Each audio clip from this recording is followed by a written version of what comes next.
Good afternoon, everyone. On behalf of Montana World Trade Center, welcome, and thank you for joining us for today's Tariff Town Hall, hosted in partnership with Farmers for Free Trade. My name is Brigitta, some of you on met already. I serve as the Executive Director of Montana World Trade Center.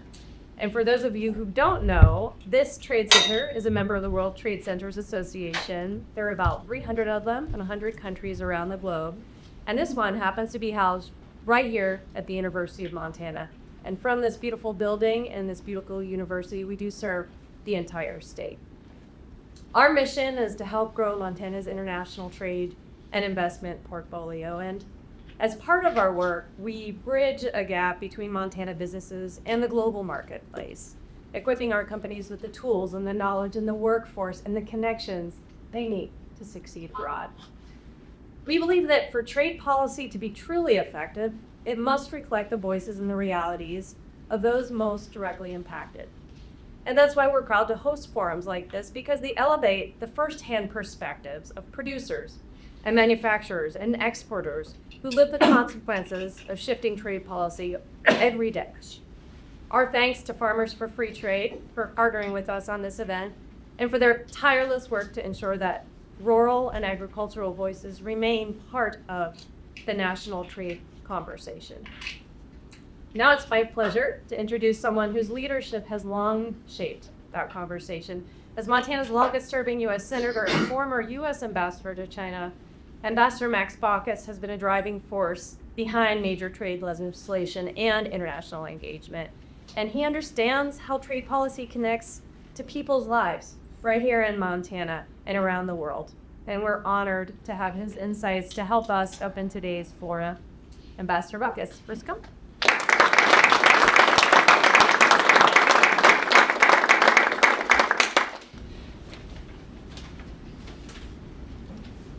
Thank you, Brigitta. I also thank the World Trade Council. And also Brian Kuehl. Where's Brian? Farmers for Free Trade. Thank you all. I have only 10 minutes. And that's tough, but I'll do my very best to keep everything within 10.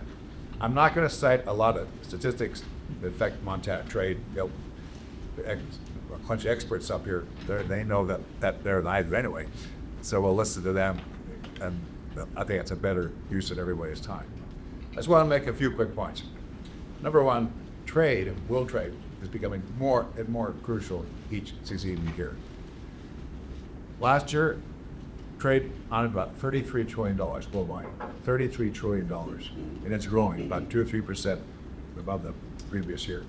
Unfortunately, with current tariffs in place and with U.S. policy proposing tariffs, and because of retaliation by other countries, world trade is going to probably slow down. It's not going to grow as fast.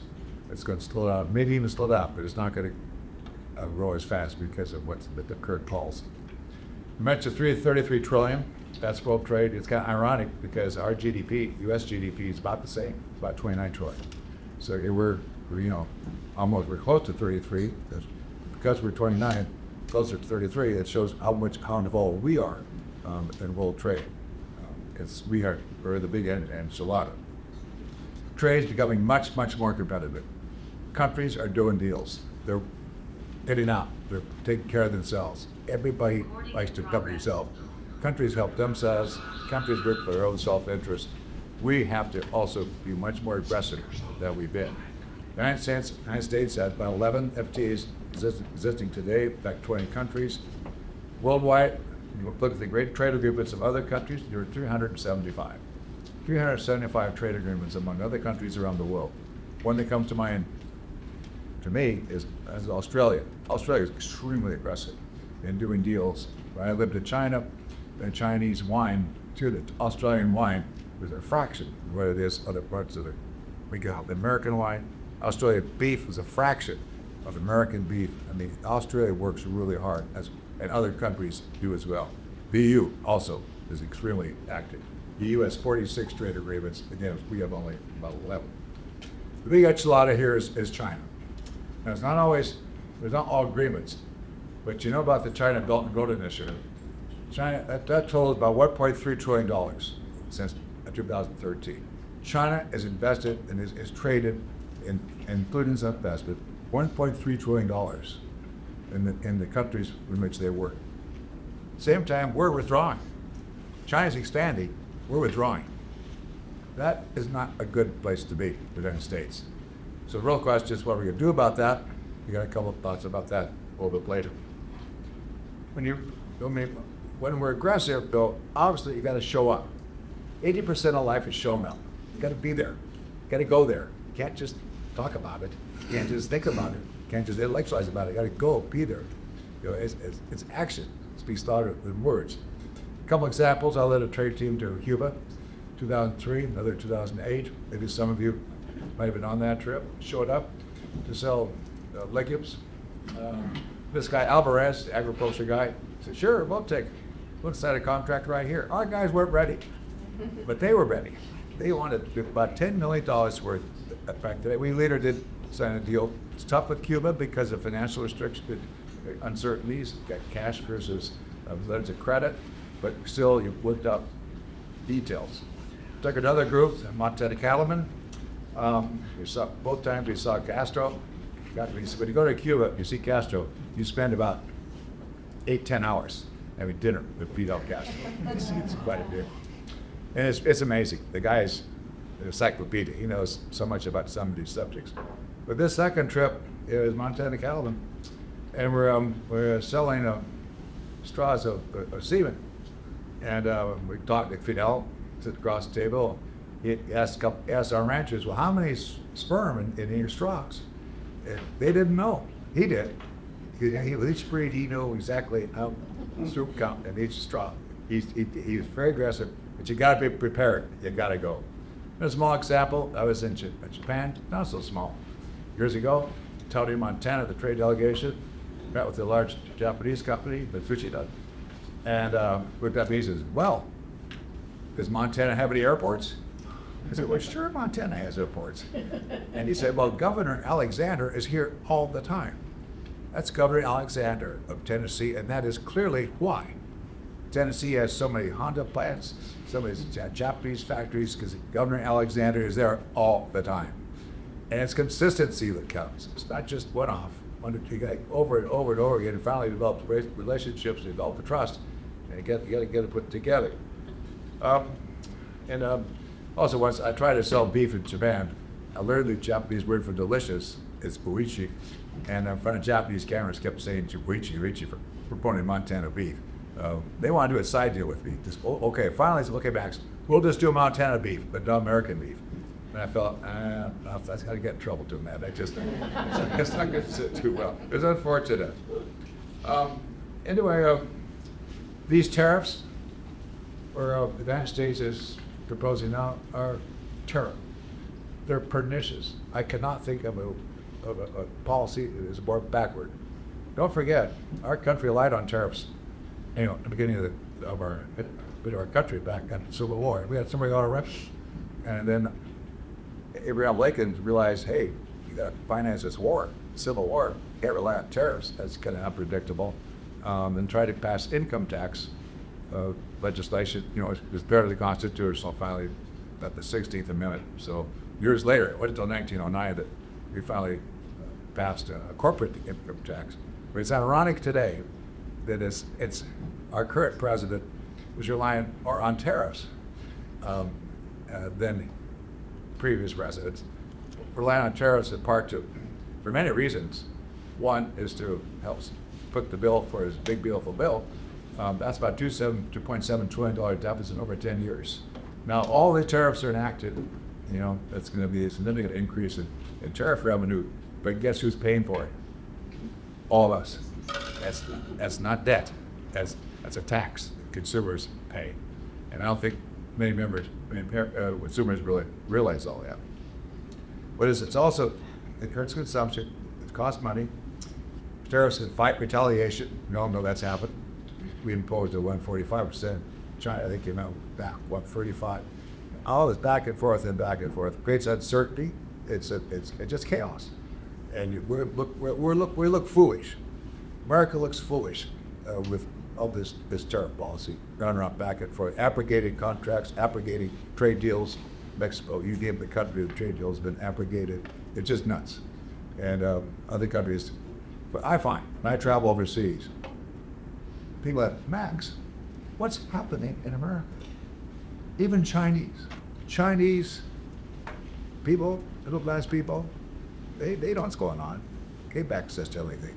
What's going on? I admired America, they would say. I looked up to America. Well, what I see now, I just don't know if I could continue to admire America. And they're good. They say that in good faith. It's not a personal negative fraud. They say that in good faith, and that's what's happening because of these tariffs. But they also, frankly, it's a policy where Congress has abrogated its responsibility. As you probably know, under the Constitution, it's the Congress just has duties and regulates Congress, not the president. But Congress has abrogated its responsibility by delegating trade policy to the president, to IPEP, another one called Section 232. So supposedly, a president can enact a tariff in the interest of national security. In my judgment, there's no national security when he slaps some tariffs on aluminum and steel, not just China, the countries all around the world. It's just local protectionism, it's politics, and so forth. I also want to say that trade, the obvious benefits of trade, the benefits of trade are obvious. The panel is going to do a great job with this by all that. But in addition to helping business men and women buy and sell, all trade agreements also tend to get away from all this on-off in tariff policies. If you have a trade agreements in place, and people can depend on the provisions of that agreement, what it says, what does it say, and a better idea of whether it makes sense to try to do deals in that country or not. But when you abrogate agreements, and there are no agreements, it's just all one man's policy, it's nuts, it's crazy. The businessman doesn't know what world to do. And that's exactly what's happening. American business, multinationals are holding back. That's I've heard it best. But wait and see how this all settles out. There's some inventories, but starting to run down. Not much left there, and then probably the inflation is going to increase maybe about 6-7 months from now. But after that runs out, and unless our president changes his mind and says, "Okay, enough of this," which I think is unlikely. These trade agreements also have a very important positive geopolitical effect. For connections, one country to another, they encourage more trade. People talk to each other, the business men and women talk to each other more back and forth. It helps cement things, makes it less likely that the president, the company is going to do something stupid because he doesn't want to upset the business men and women in that country. And business men and women are really the glue that really do keep a lot of these relationships together, more than does the political side. It's the business side which is really important. An example is something called the TPP, Trans-Pacific Partnership. When I was serving over in Beijing, the most important geopolitical matter across my desk was the Trans-Pacific Partnership. What's that? That's an agreement among Asian countries, Japan, Canada, United States, and maybe about 12 or 15, to very significantly lower trade barriers, to protect intellectual property, to set up dispute settlement mechanisms, many ways to really help trade among countries in the Pacific area. I thought it was very important. Why is it important? For the reasons I mentioned. But in addition to that, I talked to ambassadors of Southeast Asian countries. Vietnam, he said, "Now, Max, you knew Chile by first name. You've got to pass that TPP. Why? Because when you pass that, China's on it. You pass that, that shows that you, the United States, are present in Southeast Asia. That we can work with you. If you don't pass it, that makes it very difficult for us, Vietnamese, to play you off against the Chinese. Those South Asian countries, they want to play the United States off against China. That's their MO. And the more we retreat, the more we're out, the tougher it is to them to work with us, and the more of the pressure to work with China. Talked to our PACOM commander, that's a top World Trade guy in the Pacific. He's back, you got to pass that line. He said, if you pass TPP, then I get better basing rights among our allies around the country. I get more overflight permission. It just helps me as a military commander, in all these countries. That's all I needed. I headed home. I lobbied. Was it 2 months before the election? And I lobbied members of Congress, House and Senate, Republicans and Democrats, and it was just toxic. It was going nowhere. What? Local politics. Labor unions scuttled it. Hillary Clinton scuttled it. Donald Trump scuttled it. It just dumb, stupid. So now past that. We're paying the price right now. What happened? Other countries did it themselves without the United States. So they did the benefit of all the negotiation, but we didn't. We were not there. I mentioned U.S. is squandered. It's unfortunate. That's what's happened. And next question is, what do we do about all this? First of all, keep working, keep trading. Gotta be optimistic, gotta be aggressive, take initiative, go to these countries. Second, I strongly encourage you to do Kuehl, persuade our congressional delegation to take a bunch of Montana businessmen over. I did a lot of that. It really helps. It works. I get to beat up. I'm almost done. And it's just really important that you do that. And pressure our delegation, our World Trade Council, put together a group. Say, hey, Steve, hey, Tim, Brian, this is what we got to do here. And they will want you if you take that advantage. Second, I urge you, this is a bit dicey. If you don't like what's going on, if you don't like all this tariff stuff, do something about it. You are in charge. We are a democracy. You are in charge. Those guys represent you. They are hired hands. They work for you. They are the employees. You are the employers. And as good employers, you better tell your employees what you want them to do.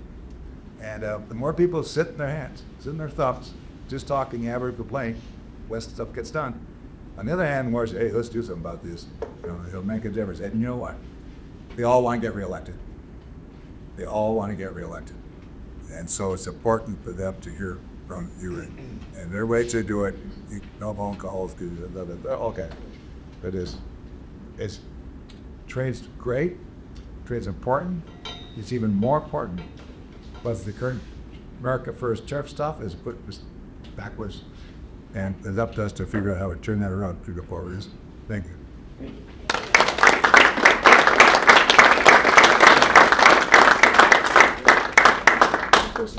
Yes. Please stay. Thank you for those thoughtful remarks and that really important historical context. Montanans are very good at relationship building and building businesses once we know the rules of the game. And Max touched on a lot of different points that are going to come up with our next panel here too.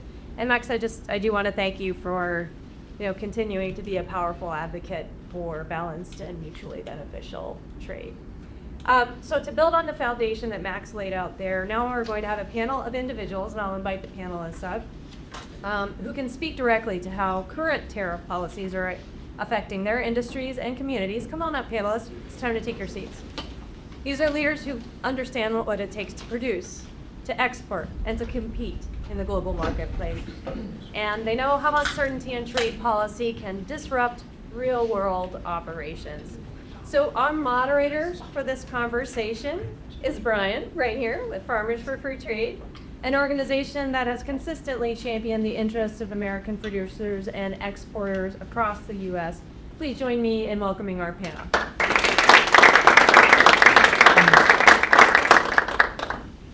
And are we, does the owl hear us? Are we loud enough? Yes, these are. You got directional mics? Yeah. Good. So thank you everyone for coming. My name is Brian Kuehl. I'm Executive Director of Farmers for Free Trade. I'm also Director of Government Public Affairs for Pinion. Pinion is a national and increasingly global agriculture business advisory company. We have farmer and rancher and food processing clients in all 50 states in the U.S. We work throughout the food and ag supply chain. And so we have kind of a front row seat on how farmers are being affected by different policies. And as Director of Government Public Affairs, part of my job is to help channel the needs of our clients and raise awareness about issues. That's one of the reasons why I was honored to be asked to serve as Executive Director of Farmers for Free Trade. Farmers for Free Trade is a nonprofit that represents U.S. agriculture. So it's made up of the different agriculture commodity groups, so the National Corn Growers Association, National Association of Wheat Growers, CoBank, International Fresh Produce Association. It's a whole slew of ag groups that work together. And part of what Farmers for Free Trade tries to do is elevate and educate about trade issues and why they're important for American farmers and for American food and agriculture. So part of what we've been doing this year is holding a series of Tariff Town Hall events. This is the 8th Town Hall event that we've held in the United States this year. We were in Little Rock 2 weeks ago. We were in Cedar Rapids, Iowa 2 weeks before that. So really honored to be here in Montana. I will say, just as a parochial matter, I many lifetimes ago worked for Max Baucus. I was his legislative director and acting chief of staff. One of the greatest honors of my life, Max, and it's really a pleasure to have you here and to be able to hear you talk. Great job. Thank you. And obviously also want to thank very much Brigitta and the Montana World Trade Center. When we were talking about where to host an event in Montana, it just made sense to hold it here in partnership with the Montana World Trade Center. They do such great work representing Montana business interests, and it just made perfect sense to do this as a co-hosted town hall, so thank you, Brigitta. Honored also to have an amazing panel of Montana businesses and ag interests. As we've done these town hall events around the U.S., they haven't all been ag focused. Some of them we try to always have at least a farmer engaged, but a lot of them are on different types of businesses. This particular panel is very ag focused, and I'm fine with that, given that I work with an ag company. So I'm looking forward to specifically having a conversation about agriculture and the food and ag supply chain. I would also note that this town hall event is being live streamed. So we have people not just in Montana, but around the United States who are listening to this conversation. I know that a lot of our ag media friends from National Association Farm Broadcasters are dialing in. So I expect that we'll see stories written about this specifically ag panel. I think what we'll do, we're going to ask each of our panelists to introduce themselves and talk for just a few minutes about who they are and why they're here, how trade has impacted them. Then I'll moderate a few questions. We'll just keep it informal and kind of a conversation. And then we'll open it up for questions. So we'll take questions online if you want to use the Q&A function. And if you're here in the room, whether you're with media or not, feel free just to raise your hand and we'll take questions. We'll do about 15 or 20 minutes of questions. But let's start with Erick Belasco from Montana State University. Erick runs the Ag Economics Department at MSU and is an economist himself. I was telling Erick before we started that as we've done these town hall events, the economist always gets top billing because they live and breathe this stuff every day and have a great worldview. So Erick, I'm hoping you kind of frame the conversation for us. Tell us a little bit about your background and why trade matters. Sure. Yeah. Well, thank you for having me here. And I gotta say, I'm interested to hear kind of what the people on the ground have to say about tariffs as well. But kind of what I'm hoping to do is just set the table. I think there's a lot of confusion about tariffs, and happy that an economist is here to kind of maybe clear up some things. In Montana in particular, I think we are especially focused on trade. We have 1.2 million people, and for every person who lives here, there are almost two cows in the state. So you look at the amount of cattle that we raise and the amount of wheat acreage that we raise. We need to find different markets for that product.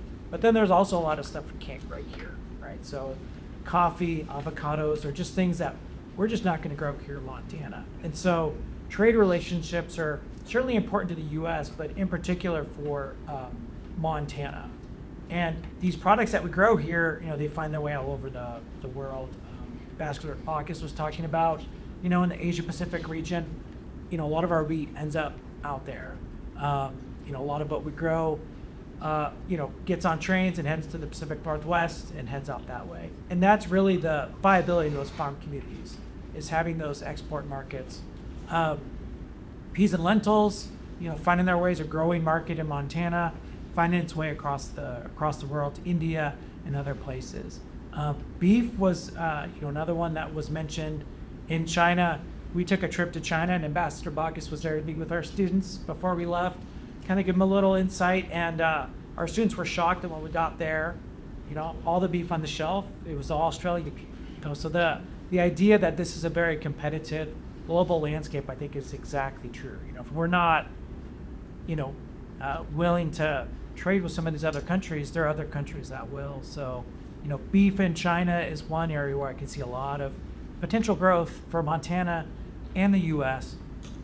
But the current time, Australia is really kind of filling that bill. So, I guess just the last thing, kind of bringing it back to Montana, is that agriculture is so critical to so many different parts of Montana. We did a study 5 years ago that looked at the reliance of agriculture in some of these rural communities, and in some, you find about half of the GDP in the county is coming from ag, and then over 90% of the labor in that county is coming from ag. So these rural communities are really dependent on agriculture. Just kind of, I guess, to summarize, and I'll keep it kind of quick. I guess I have 3 main points. One, tariffs, they're a tax on things that come in. They're paid for by retailers and consumers, depending upon the shift. Those are either U.S. companies or U.S. consumers. So I think that's an important thing to bring up. When we talk about price inflation, those are going to have an impact on price, particularly when we're thinking about things that are inputs into other products. I think we'll hear about that today. Second thing is, tariffs reduce our export opportunities in a very competitive global landscape. So if we're putting tariffs on other countries, we're not expanding markets. And I think one thing we hear from commodity groups is we need more market access. We need more market access, more countries that are seeing higher incomes, higher populations. We need to be growing in those countries, not shrinking or staying stagnant in them. And then just the final point is just, rural Montana and Montana agriculture relies on exports. We make a lot of a few things, and we need export markets to purchase those things. And then our consumers also need import markets to buy things. So those are kind of my. That's great. Well, thank you. We'll definitely come back to you as we have the panel discussion. But Tom, let's go to you next and tell us a little bit about Glacier Hops Ranch and why trade matters to you. Well, Tom Britz, Glacier Hops Ranch up in Layfish. So in 2012, I started the business actually, and our county extension agent come up to me, and we had a 30-acre piece and needed to put a new crop in, and it wasn't even good cow may anymore. And I asked her about a certain kind of forage crop, and it was an old forage crop, and she said, if it was any good, all the big farmers are already growing it, and I hear it doesn't winter well here. She kind of cocked her head, looked at me, and just said, have you ever considered growing hops? I hear they should do well in our climate. Well, it turns out that she's got her master's from Cornell, that was doing a lot of studies back there. So in 2012, this wild hair idea came up about maybe we should try, or we should take a run at growing hops in Montana. This was right as the craft beer industry was taking off. And at the time, there were 33 craft breweries here in Montana. Now it was about 105 or something like that. I think in that year, there was about 2,000 craft breweries nationally. Up from, I think, 1976, there was about 80 or 90. And so I knew nothing about it. And I didn't grow up farming or whatnot. And but we put in a research plot that first year. We have a small harvest in 2013. We grew up to about 46 or 47 different varieties, because what we were trying to do was figure out. I was the first commercial hop grower in the state, so therefore you'd assume that hops don't grow here, right? So found out hops grow great here. We're at the right latitude. It's a plant that needs long hours of daylight. That when it's light about 4:15, 4:30 up Flathead, and doesn't get dark until 10:15 or whatnot. It's, we get a lot of sunlight. And that we are right at this, I didn't know this at first either, we're right at the same latitude as the German, northern Bavaria areas in the Hallertau and the Tettnang region, the Czech Republic, all those big areas of growing hops. So latitude is really critical. You have to have a winter. Also, they have to rest. So anyway, I started, learned everything I could. It was mainly a research plot. Thank God. I found out I'm not a great farmer. So, but we developed markets for, I have brewers who came to us and said, hey, we want XYZ variety. Well, I developed relationships, trade relationships in the Yakima Valley where 72% of the U.S. crop is grown. By the way, when I started, I think it was about 33% of the global crop was generated in the U.S., about the same in Germany, and there's about 20 other countries that do the rest. With the craft beer boom, those numbers grew to, by 2022, the U.S. was producing 44% of the U.S. crop. Germany was down to 30%, and then the other countries the rest. In 2022, background on the hop industry, they realized, Steve, they were talking about this outside, that there's a lot of excess capacity. There's a lot of excess hops. There's 40 to 50 billion pounds of excess hops that are the pelletized, processed, packaged, put into freezer storage. You got to freeze this stuff. And 40 to 50 million pounds. And so since that time when they recognized it was a combination of a COVID hangover and oversupply, because the growth peaked out in 2016. After 2017, the farmers kept adding years. And that overproduction and drop from COVID, beer not produced, the delta there, too many hops. And a lot of those contracts kept getting pushed forward, and those brewers were contracted by. And so they weren't open to buy more hops. And we were, at the time when I started in 2012, probably 3 to 4 years ahead of the rest of the world in terms of craft brewing. We started doing trade shows in Germany back in 2018. By that, the difference between 2015 and 2018, I'd say we were probably only 2 to 3 years ahead. And we slowed down when other countries kept growing. Now, right now, for instance, I mean, the rest of the world has slowed down. There's no question in terms of the popularity of craft. It's still about 13% of U.S. beer production, but Spain is one of the biggest growth areas. They're speaking to Abby from the Department of Commerce here, and Angie and DeYoung, and she said she was over there recently, and she was at lunch, and everybody was drinking beer. It's a great wine producing country. And she asked the question, and it was because that is the new craft beer in that country has really taken off. So it's real spotty. When I started to export, it was in 2016. My first 2 clients were pallets to Poland and Russia, back when they were kind of sort of advanced. That has grown to where, over the last how many years, we've now exported to over 50 countries. So how has trade and uncertainty impacted that business? So I'll give you a case in point. Last Q4, we had, I've got a distributor in China, in Guangzhou, and they were trying to bid on some hop extracts. And so that's kind of become our trade unique position, is because it's more efficient to ship an extract rather than a big bulky hop pellets. So I got my suppliers, everything was good.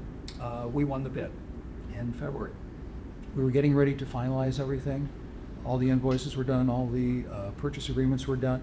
And then we had this blow up with China, 145% to them and 125 back the other way. Killed the deal, immediately killed the deal. That would have been about 5 to 8% of our annual gross this year.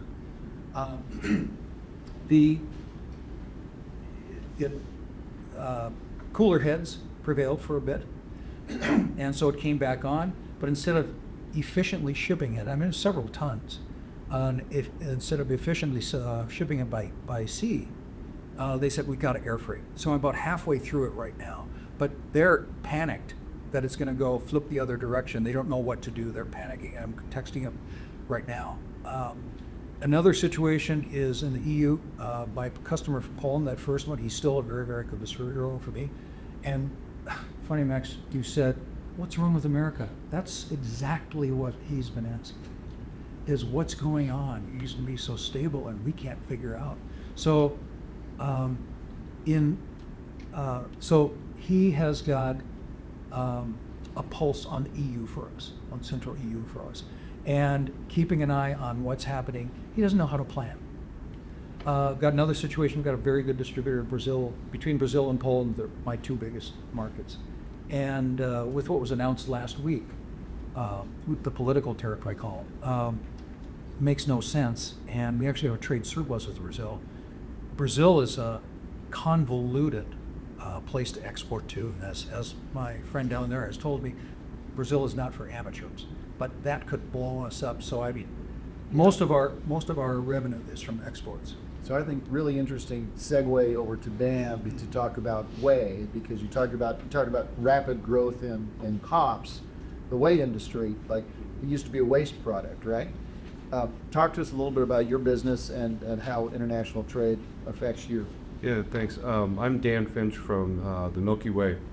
I joined the company 23 years ago.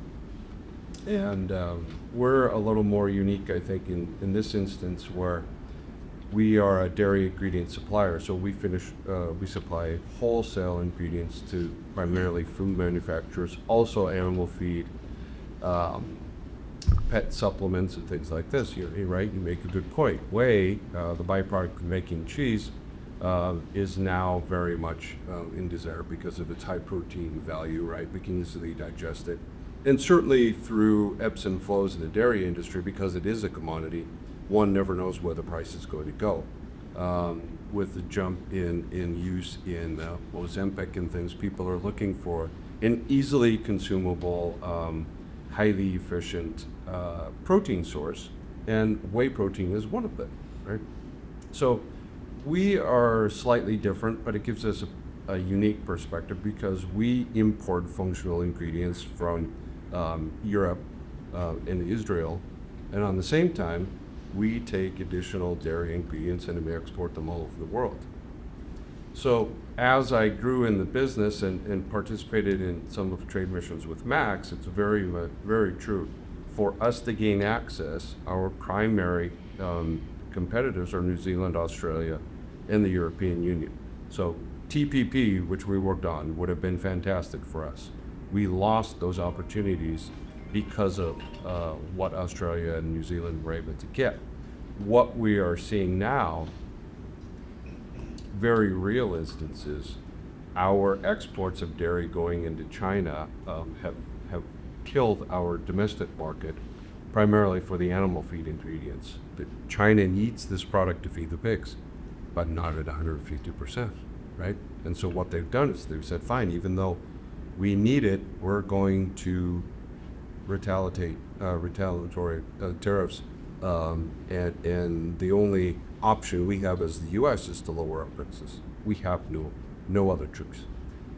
Canada, which is a large importer of our whey proteins for supplements and adult nutrition, they slapped us with 35% tariffs in retaliation. Well, what does that do for those customers of ours in Canada? They said, well, we're not going to buy from you, we're going to buy from Australia, right? Those are two very real instances that directly impacted us. And on the flip side, for our imports, I feel you. I get up at 4 in the morning and I'm on the phone with Europe and Israel, right? And we say, what are we going to do? I have containers coming in, and all of a sudden it's now going to be 30%. Okay, so what's the alternative? It's a tax on consumers. There's no doubt about it. The question for our customers is, will the consumer pay that? And we don't know. We have to see those price increases passed along. In the meantime, we need to continue to supply ingredients.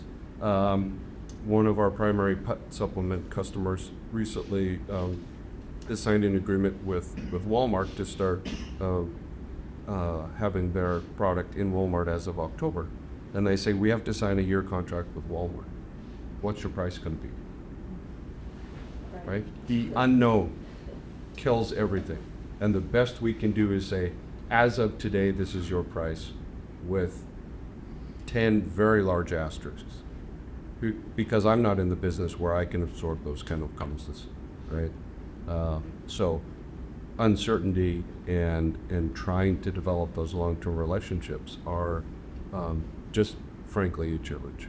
And there are no simple answers. And I'll tell you, as we've done town hall events around the U.S., the stories that you're hearing here happening all across the country, and not just in ag. I mean, we were in Nashville, Tennessee, talking with a company that makes hair trim.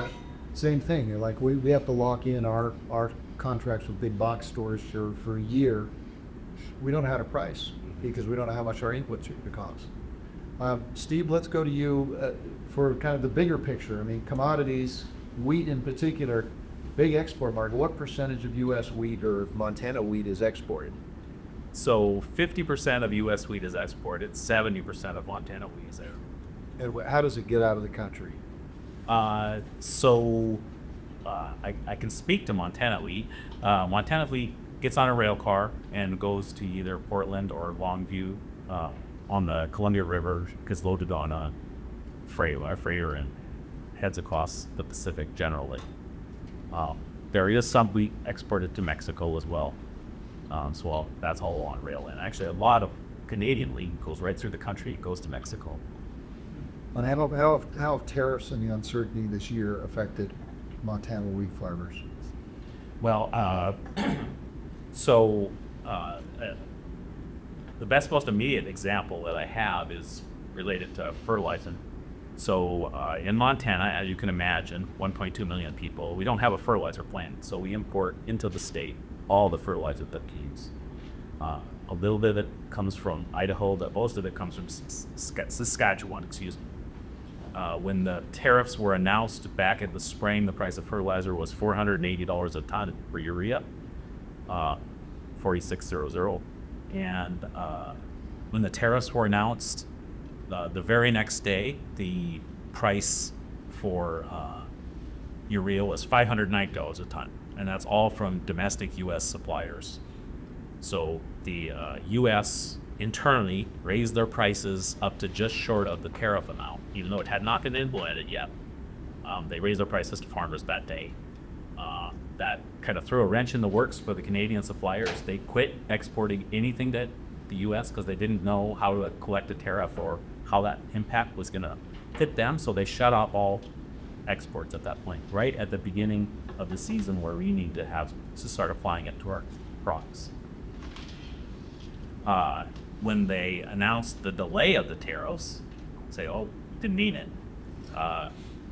That caused the floodgates to open. The Canadian suppliers just said, okay, this is the price. I can't remember what it was, 25 or 35% higher than it was the month before.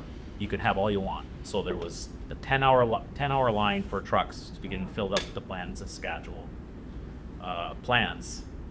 Both of those plants shipped all of their inventory to the U.S. They started producing beyond their capacity.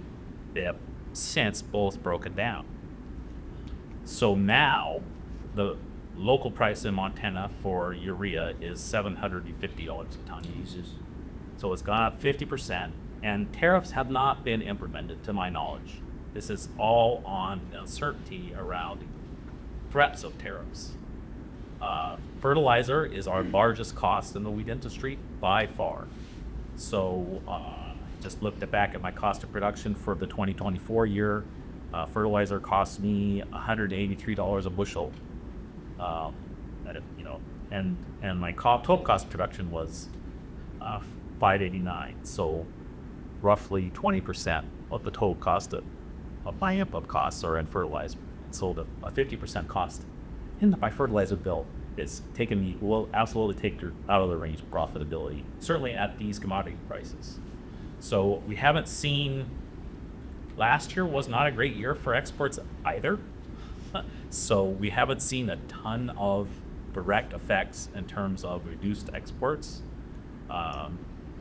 With Senator Baucus and others, we have offices along the Pacific Rim, trade offices, and they have sold certainly Japan and South Korea on the fact that Montana produces the best wheat in the world.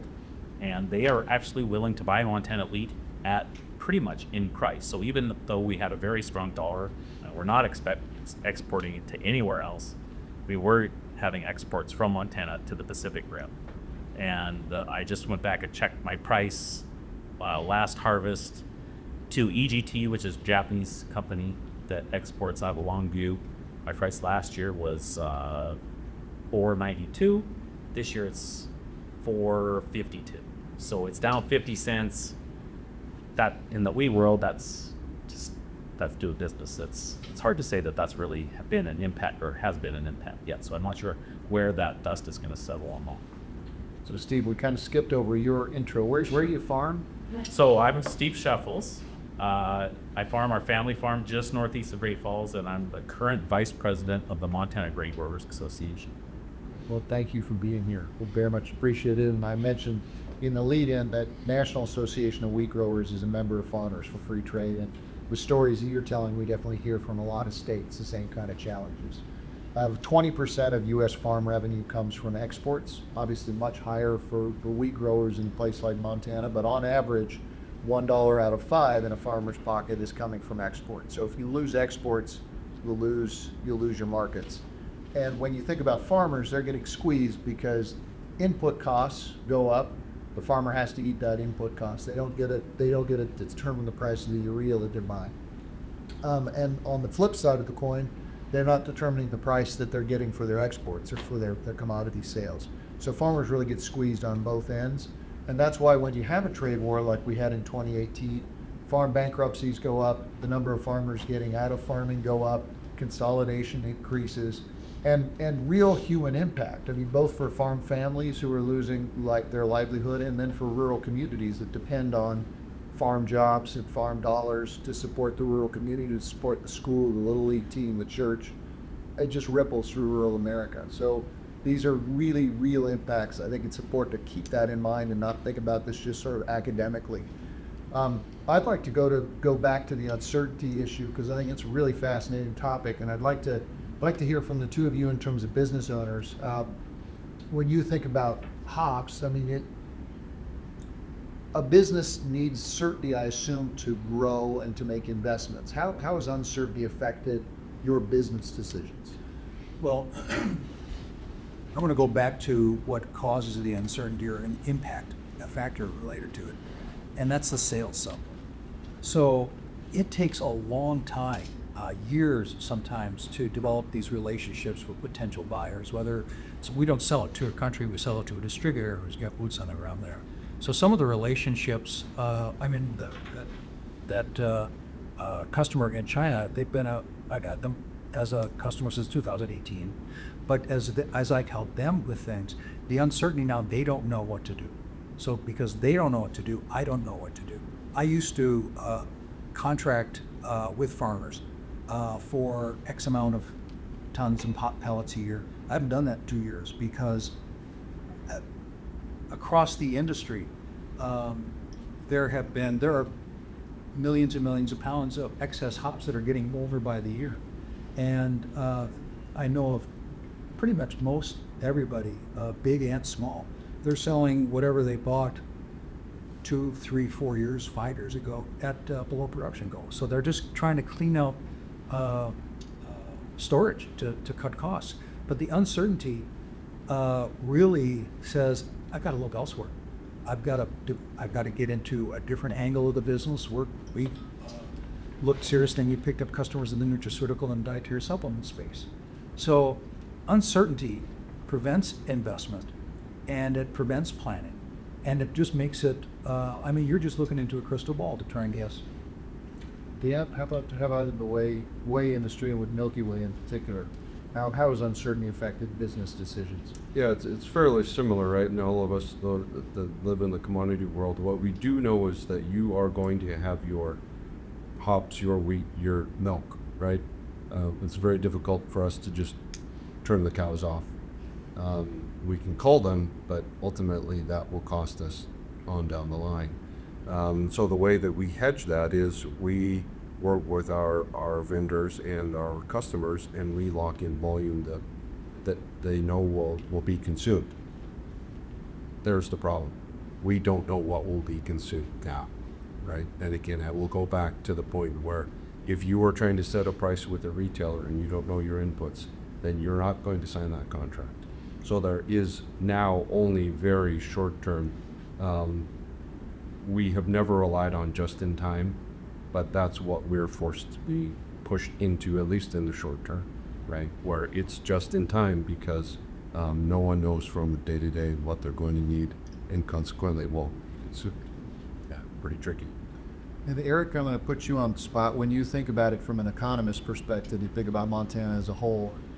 Talk to us a little bit about Montana's trade economy generally, what we're producing, what we're buying, and how uncertainty can ripple through the Montana economy.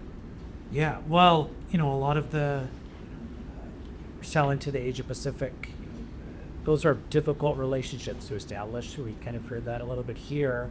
I mean, these are years, 20, 30 years of marketing American products, getting it out there. I mean, I took a group of students to Japan this last year, and we could see how the U.S. beef product is being marketed out there. These are not kind of short-term agreements at all. So they take, years of commitments to establish.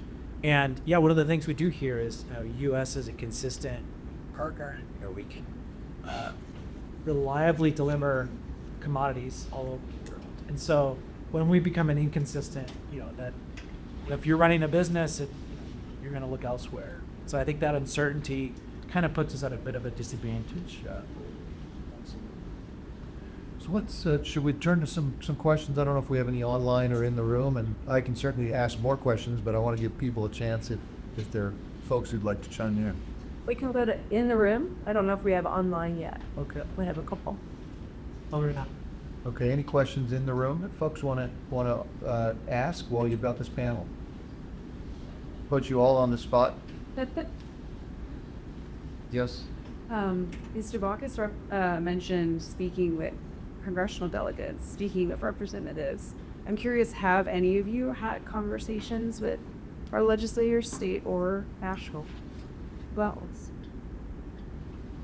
So, as a state member organization, we're members of the National Association of Wheat Growers, and we meet every January and December. And this was before the tariffs, I would say, got officially announced and all that started. But we regularly talk to our congressmen, senators about trade and our because farm country is in such kind of dire straits right now with low commodity prices, high input prices.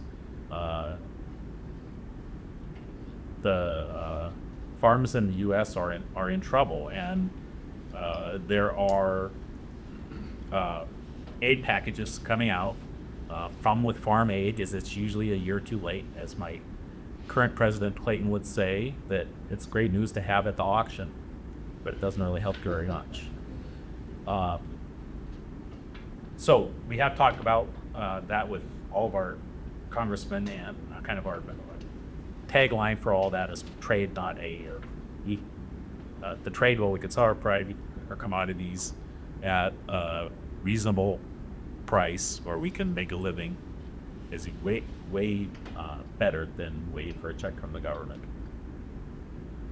I'll follow that up with, I think all of us really need to embrace the fact that we're Montanans. We have unparalleled access to resources, certainly in Washington, D.C., but here locally as well. Max may not remember this, but 20 years ago, I walked into his office in D.C. and I said, I need you to set up some meetings with me with some embassies, because I just need to know who to talk to, right? And then it gets done. And that can continue, but you have to embrace the fact that we're all Montanans, and that's all it takes, is that personal connection, and that it truly builds from there. We would not get that opportunity if we, God forbid, lived in California or somewhere else. I wanted to just ask, develop that point. Montana, we do have access. Each Montanan has 35 times the voting power of a person who lives in California. Just think of it. You're 30 times more powerful in accessing a U.S. senator than it is in California. Think of your power. But you can't squander it. You got to use it. They do listen. And we have a huge advantage in Montana based upon our low population, access in the U.S. Senate. So I wonder for the panel, just following up on that, if you have an audience with the federal delegation or an administration official, whether President Trump or one of his Secretary Rollins, what would your message be to them today? Give me the one sentence that you'd ask and 2 sentences that you'd say to them. I'd say grow a pair. Seriously, because the abdication of the throne, so to speak, abdication of their duty, and it's just nobody is standing up. And I feel actually, kind of to follow up on your question in terms of reaching out to our delegation, it seems like it's just a I have considered reaching out, and I just feel it's futility, because it doesn't matter what Montanans feel. They're just following the emperor and taking us down a very, very dangerous, nasty path, and they're not doing anything about it. So grow up here. Okay. Pan, what would you say? Yeah, my message is the decisions that are being made are actually costing small businesses, right? It's a very real personal thing. And particularly in Montana, our economy is driven by small businesses, and that resonates, right? That has been my message with very true financial decisions, and they're really easy to look at. I can show them my invoice that I picked this morning, right? Yeah. Then that money could then used to grow our business.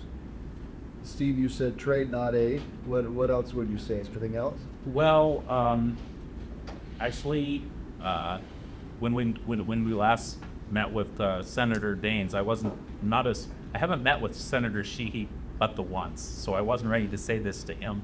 But I did tell him in our last meeting that Congress owns the right to trade, and that Congress needs to step in and say enough.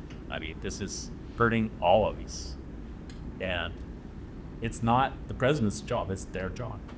It's a great point, and that's one that I've talked about in a number of town hall events. The U.S. Constitution gives tax and tariff authority to Congress, and when you stop and you say, well, why did the Constitution do that? Or why did our founding fathers do that? I've got a couple of theories, and I think one of them is you want taxes and you want tariffs to be dependable. You want them to be long-standing.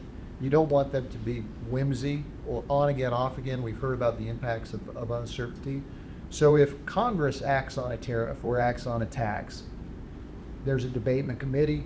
There's a debate in the committee in the House. The House and the Senate debate it. They go through a legislative process. It takes weeks. It takes a month. There's opportunities for everyone in this room to weigh in and talk to their members. That's deliberative process. And once that law is passed and signed by the president, you then say, okay, well, I know what the tax structure is for the year or maybe for the next decade. I know what the tariff structure is for the year or maybe the next decade. If you vest the tax or tariff authority in the executive, that person can use it like a light switch. And that's part of what we're seeing here is, okay, there's a tariff on Brazil. Oh, then maybe not. Maybe I'll do it on August 1st.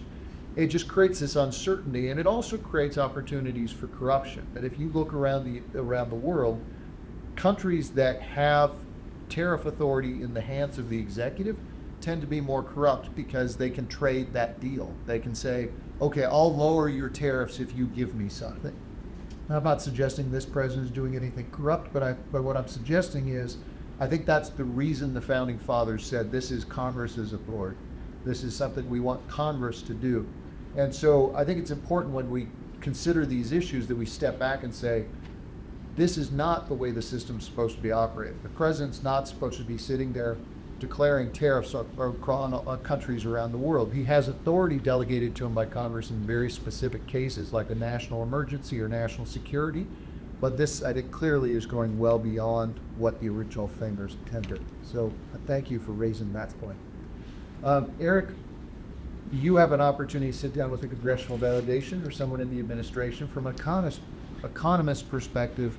How do you explain what's going on, and what would you suggest as a policy? As an economist, I think generally, especially in agriculture, free markets, and I think U.S. Agriculture is well situated to take advantage of a kind of an open market. Our farmers are well educated. Our farmers have access to technology that everywhere else in the world we don't see. We have a financial system that allows for farmers to invest in their operations, and so to compete, especially on raw commodities, I think the trade, not aid. I've heard that before, kind of other iterations, but I think that's kind of the critical point. Is a lot of times the politician feels like they can compensate the farmers for the lost market, and maybe that's at the short run. Maybe that kind of helps, but really 20 years down the road, I just think of giving that farm to your kids or your grandkids. It's market access, that's going to outlive the current generation. And so building those relationships is really where the current government should be focused attention. Yes, Steve. So I've got a little story related to this topic, and it's not tariff or trade related specifically, but 3 years ago,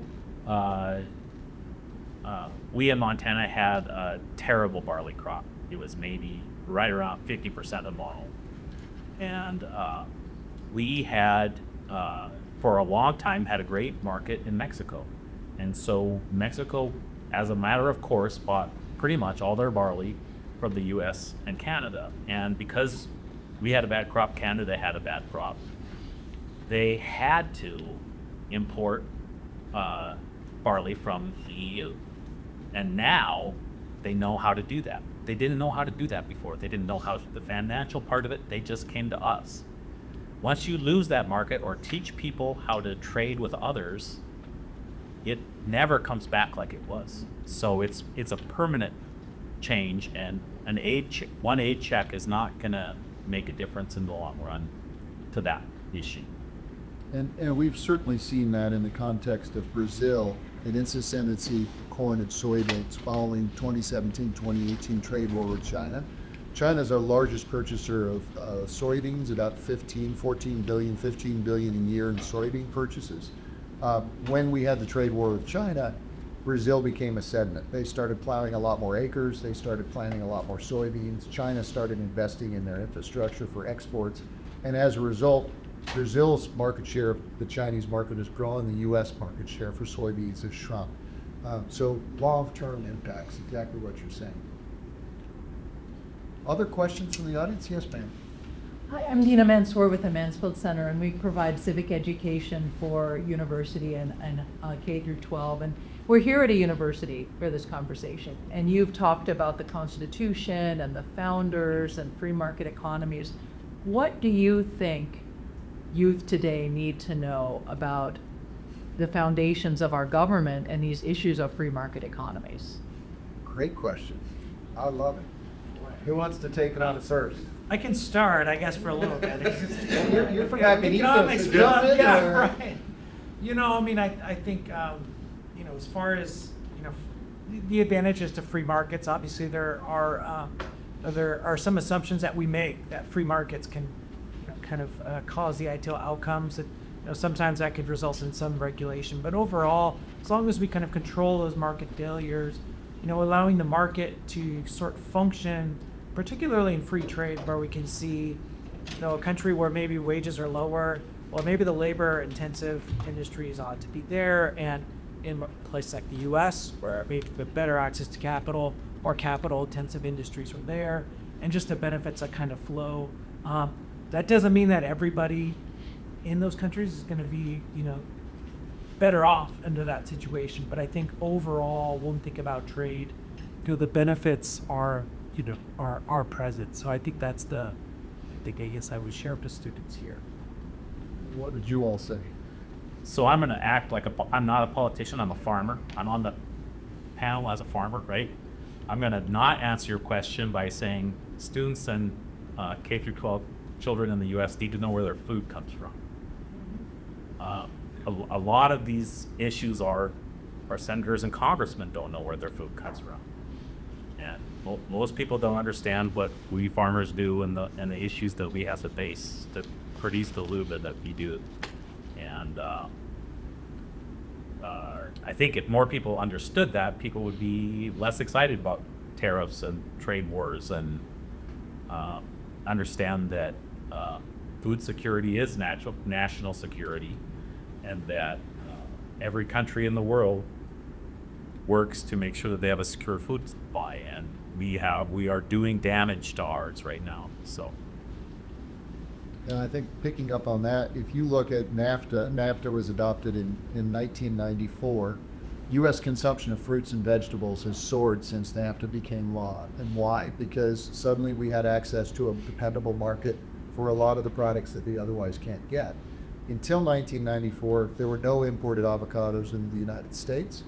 Americans ate about 1 pound of avocados per person per year. Today we eat about 8 pounds of avocados per person per year. Those are being imported from Mexico, from Colombia, and also from our domestic sources, from Canada or from California and Florida. Same thing with berries. I mean, when I was a kid, if you went in the supermarket, you weren't getting blueberries in the winter. You weren't getting strawberries in the winter. Those markets just didn't exist. We take it for granted now, and I don't think we pause and say, why is all this available to us? It's available to us because we've created these international supply chains that allow us to bring food just in time when we get it, when we want. What would you guys say, kids? How would you talk to the youth of today? You know, that's a really interesting question that you posed.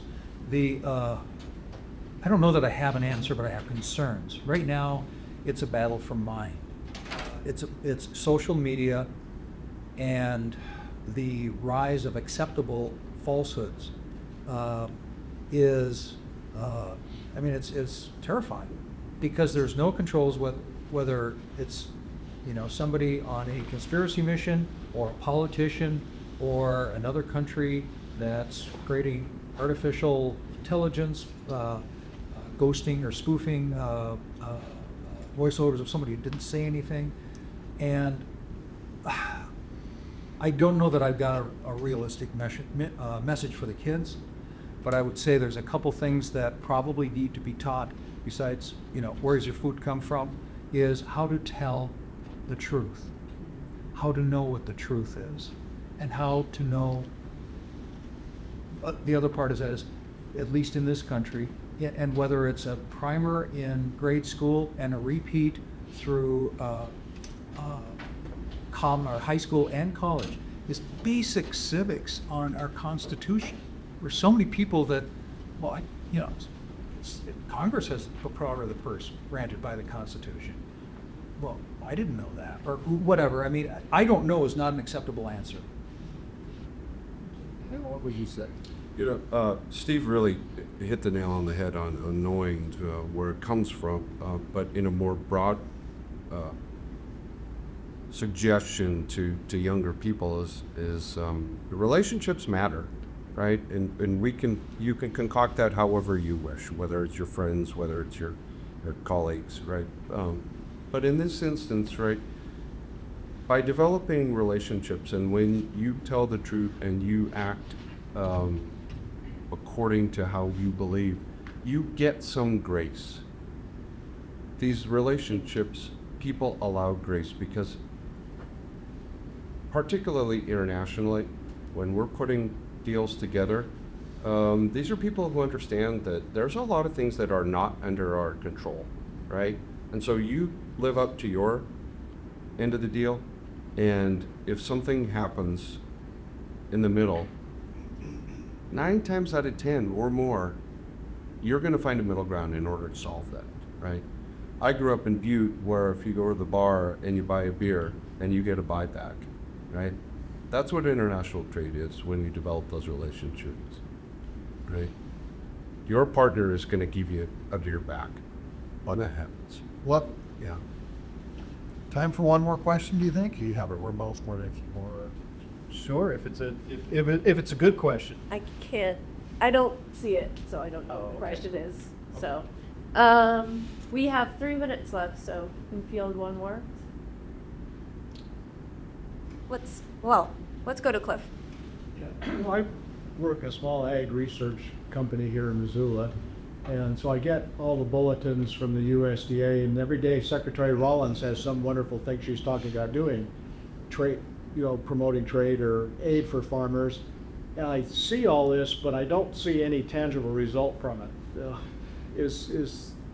Are they working to correct the issues that you guys are talking about of the trade imbalance, or is it just talk?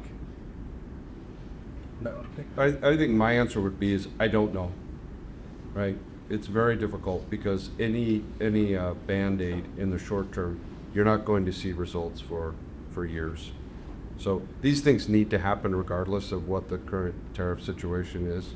So I don't think that's anything new, in my opinion. So there was a supplemental farm aid package passed in December. I can't remember. The short-term number was around 4 or 6 billion, and the long-term number was 16 billion. That first package, they said they would have it rolled out in Congress specified 90 days, and they didn't hit 90 days, but they probably hit 100. I mean, they were very, very close. That package has pretty much all been distributed. The second package, which they said was going to be longer, is coming out right now, and we've got some technical issues with how it's being rolled out, but that's coming right now. So most farmers have had that application mailed to them if they're eligible for a first payment. So at the end, we've got some issues with it, but stuff that money is being distributed, and probably quicker than it's ever been distributed before. I would add one more quick perspective. With the current situation of whiplash and chaos in our federal government, there's question about, do we trust it, or is it going to change in 2 weeks? Which goes to the I don't know answer. I mean, I think, our hope certainly is that the administration is negotiating new deals and that we will see market access, for example, Vietnam, Indonesia, the UK. There have been suggestions of deals or deals that are announced, but not, we haven't seen the writing. But there's a lot of uncertainty. So we're hoping for the best, but I think everyone's bracing for the worst. Just want to add one thing because we're almost at time here. It's easy to look at trade statistics and just not remember that every single number that you see is the result of one person building relationships over a period of decades sometimes. And those relationships develop into a sale, and then it's booked as an export, or and please don't forget that as we're trying to craft new policy, and it's on again, off again, there are real people behind those numbers, and there are real farmers and ranchers and other small businesses that are importing inputs to build what they do right here in our state that are suffering while this is happening. And they may not have the bankroll to last until it's over, whenever it's over. So please be mindful on behalf of all of our small businesses around the state. Absolutely. So let's give a round of applause to Eric, Tom, Dan, Steve for being on our panel and for taking the time to come here. I know some of you drove a great distance, so thank you for your time and giving yourself to this discussion. So let's get